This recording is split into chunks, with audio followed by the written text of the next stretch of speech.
My name is James Terry Parker, Jr. At the age of 15, I became a felon. And my mom worked 2 jobs to support us. My dad left at a really early age, and I really resented him for leaving. He never called, never came over to the house. You know, he just wasn't around. We grew up in church a whole lot. We had a lot of fun in church. It was just something about our church that was really energetic. It was fun and it was exciting. So I wanted to be there. But also when we went home, you know, we seen the other side of the fence. You know, church is talking about the goodness of the Lord and talking about how good God is. And I seen many miracles as a child. But also, you know, when we went home, we seen the reality of the street life and the streets.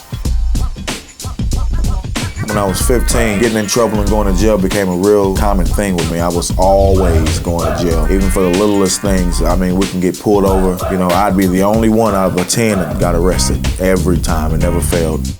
Back in elementary school, my music teacher put together a rap group. I was one of the members of the rap group. Instead of me getting in all this trouble and worrying my mom to death and keeping her in total disarray all the time, maybe I should do something productive. So I had to turn to rap music. Many people from my church didn't like that. They didn't really agree with it, but then I started to not get in trouble as much.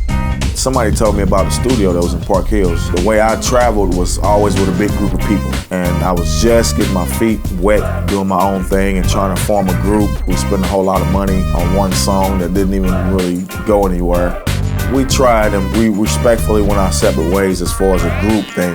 But I still worked with a lot of those artists after, you know, we kind of split up the group. That's when JRed was born. I became a solo artist. That's how it all began. I then began to figure out how to use studio time wisely and run my own shows and set up different concerts.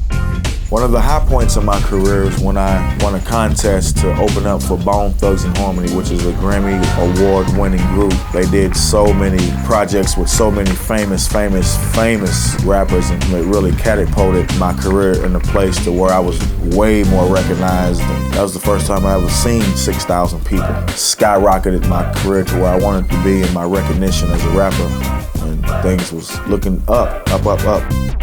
However, I was still, you know, lay in bed at night. I'd pass out a lot from drinking so much, and I'd be just tormented.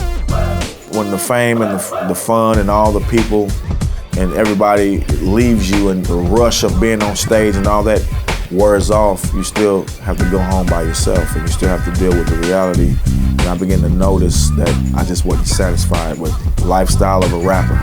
Even at the height of my career, something was still missing. It had to be God. I couldn't explain it. Even though I rode with 25, 30 people every day, I was still alone.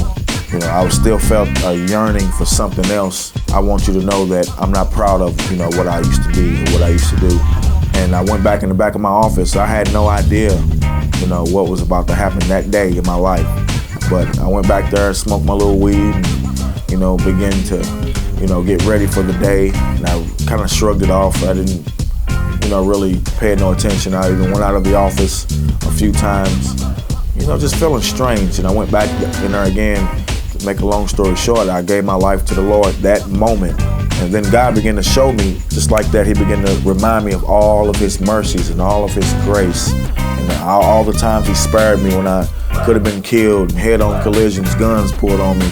But when I heard that voice and that tugging saying, "Come now," that's when I came. One thing about salvation is you don't get an email. You don't get a text message saying, "Now you're saved, my child." You don't get a letter in the mail. You just have to believe it by faith. I knew down in my heart that I was saved, because by faith you're saved, you know.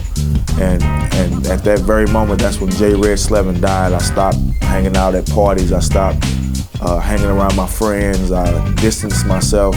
I mean, me and my sister, we used to throw 2 or 3 get-togethers a week. And I mean, it'd be jam-packed of all of our friends. And she would still throw the get-togethers, but I'd be missing. And everybody was wondering, where's JRed? Where's he at? Is he coming? Is he coming? I don't know. I can't explain. I was just different. You know, I didn't want to be around that kind of stuff. When you truly give your life to the Lord, you don't want to be around that stuff.